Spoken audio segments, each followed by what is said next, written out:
नमस्कार, एम बी न्यूज म्हणजे महाराष्ट्रातील बातमीपत्रामध्ये आपले स्वागत आहे। मी मंगेश बोबडे। बातमी बघण्यापूर्वी आमच्या लाईक आणि सबस्क्राईब करायला विसरू नका। तर पाहूया आजची विशेष बातमी। दिनांक 17 डिसेंबरला दुपारी 4 वाजता एल्गार ओबीसी सभेसाठी नियोजन बैठक पार पडली। येत्या 24 डिसेंबर रविवारी अमरावती एल्गार सभा होणार आहे। या ओबीसी सभेसाठी माननीय नामदार श्री छगनराव भुजबळ आणि महाराष्ट्रातील सर्व ओबीसीचे नेते हजर राहणार आहे। आज ओबीसीच्या आरक्षणावर आक्रमण होऊन ते धोक्यात आले आहे। राज्य शासनावर विविध प्रकारे दबाव टाकून धमक्या देऊन ओबीसी आरक्षणामध्ये मागच्या दाराने घुसण्याचे सुनियोजित षडयंत्र सुरू आहे। त्यामुळे म्हणून ओबीसीचे राजकीय अस्तित्व तसेच ओबीसीच्या लेकराबाळांचे शासकीय नोकऱ्या मिळण्याचे मार्ग बंद होणार आहे। ओबीसी भटके विमुक्त जाती जमाती व बहुजनांची नवी पिढी उद्ध्वस्त होणार आहे। म्हणून ओबीसी आरक्षण वाचविण्यासाठी आपल्या नव्या पिढीच्या भविष्यासाठी आणि सरकारला जाब विचारण्यासाठी एल्गार मोर्चा निघणार आहे, असे या बैठकीत चर्चा झाली। या बैठकीत ओबीसी मान्यवर असलेल्यांची नावे श्री मनोज अंबाळकर वलगाव, दिनकर सुंदरकर नांदगाव पेठ, सुभाष श्रीखंडे वरा, डॉक्टर रवी अंबाळकर अमरावती, ॲडव्होकेट बापीरावजी बेलसरे वलगाव, मेघा उभाड नेरपिंगळाई, सोनाली नवले नेरपिंगळाई, अमित बाबुडकर तिवसा, सुभाष मालपे शिरसगाव मोजरी, निलेश श्रीखंडे वरा, रवींद्र राऊत दापोरी इत्यादी मान्यवर उपस्थित होते। ब्युरो रिपोर्ट एमबी न्यूज महाराष्ट्रातील बातमीपत्र तिवसा येथून आमचे प्रतिनिधी सुनील गोरमाडे। नमस्कार, मी सोनाली गजानन नवले, माजी उपसभापती पंचायत समिती मोर्शी आणि राहणं माझं नेरपिंगळाईला आहे। तर येत्या 24 डिसेंबर 2023ला अमरावतीला दसरा मैदान येथे एक महाएल्गार ठेवलेला आहे आणि या महाएल्गारासाठी माननीय छगनजी भुजबळ साहेब, रामदासजी तडस साहेब, दिलीपजी एडतकर साहेब, प्रकाशदादा शेंडगे साहेब, गोपीचंदजी पडळकर साहेब असे सर्व ओबीसी नेते अमरावतीला सकाळी 11 वाजता येणार आहेत। आणि येथे जो मुद्दा घेतलेला आहे आम्ही, हा ओबीसीचा मुद्दा आहे, आरक्षणाचा मुद्दा आहे आणि या आरक्षणाच्या मुद्द्यामध्ये ही सर्वांची हक्काची आणि अधिकाराची लढाई आहे। त्यामुळे सर्व जनतेला कळकळीची विनंती आहे, सर्व ओबीसी घटकाला कळकळीची विनंती आहे की मोठ्यात मोठ्या संख्येने आपल्याला तेथे जायचं आहे आणि ही ओबीसी महाएल्गार सभा घेणं हे गरजेचं होतं।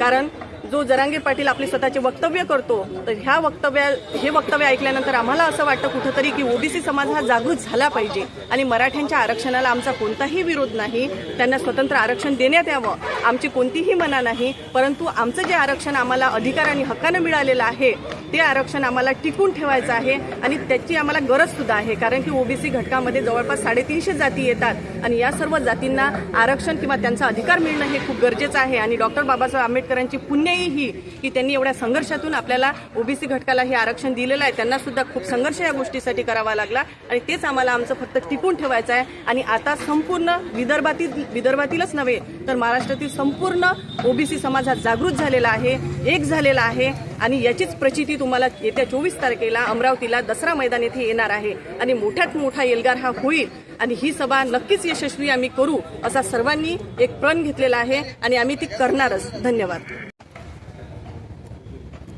जय ज्योती, जय भीम, जय सावता महाराज। मी मनोज अंबाळकर। दिनांक 24 डिसेंबर रोजी ओबीसी एल्गार सभेचे आयोजन अमरावतीला दसरा मैदान येथे केलेलं आहे।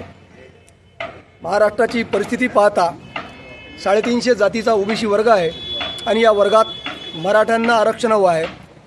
एक मराठ्यांच्या आरक्षणामुळे परिस्थिती अशी झाली की मराठ्यांच्या आरक्षणाला कोणीही विरोध करत नाही आहे, परंतु जरांगे नावाचा एक व्यक्ती महाराष्ट्रात ओबीसींमध्येच आम्हाला आरक्षण पाहिजे असा हट्ट धरून बसला आणि शासनाला वारंवार धमक्या देत आहे, शासनाला अल्टिमेट देत आहे आणि शेवटचा अल्टिमेट त्याने 24 तारखेचा दिलेला आहे। त्या 24 तारखेलाच अमरावतीला ओबीसी समाज संपूर्ण एल्गार करणार आहे आणि त्यामुळे ओबीसी आरक्षणात मराठ्यांना आरक्षण नको, मराठ्यांच्या आरक्षणाचा आम्हाला कुठलाही विरोध नाही, मराठ्यांना स्वातंत्र्य आरक्षण देण्याबद्दल आमची सहमती आहे, परंतु ओबीसींचं आरक्षण हिसकून ओबीसींच्या मुलाबाळांच्या पोटावर लाथ मारून मराठ्यांना आरक्षण देऊ नये अशी आमची मागणी असल्यामुळे आम्ही हा एल्गार करत आहोत आणि शासनाला सुद्धा आज विनंती वजा डायरेक्ट शासनासोबत आम्ही एक ज्याला म्हणतो आम्ही आंदोलन उभं करत आहोत की शासनाने हा विचार करावा जे मराठ्यांना आजपर्यंत सत्ता मिळाल्यामुळे मराठ्यांचे सर्वात जास्त मुख्यमंत्री असल्यामुळे महाराष्ट्रात कोणत्याही ओबीसीपैकी कुणब्यालाही आजपर्यंत मुख्यमंत्रीपद मिळालं नाही, उपमुख्यमंत्रीपद मिळालं नाही. आणि सर्व तुमच्यापाशी असल्यानंतर जर तुम्ही तुम्ही आमच्या आरक्षणावर जर गदा आणत असाल तर ओबीसी शांत बसणार नाही. त्यासाठी संपूर्ण ओबीसी बांधवांना मी विनंती करतो की अख्खा ओबीसी बांधव ज्या 350 जाती आहेत त्यांनी दसरा मैदानावर यावं आणि छगन भुजबळ साहेबांच्या नेतृत्वात संपूर्ण बहुजन नेत्यांना पाठिंबा दर्शवा इतकं विनंती करतो आणि थांबतो.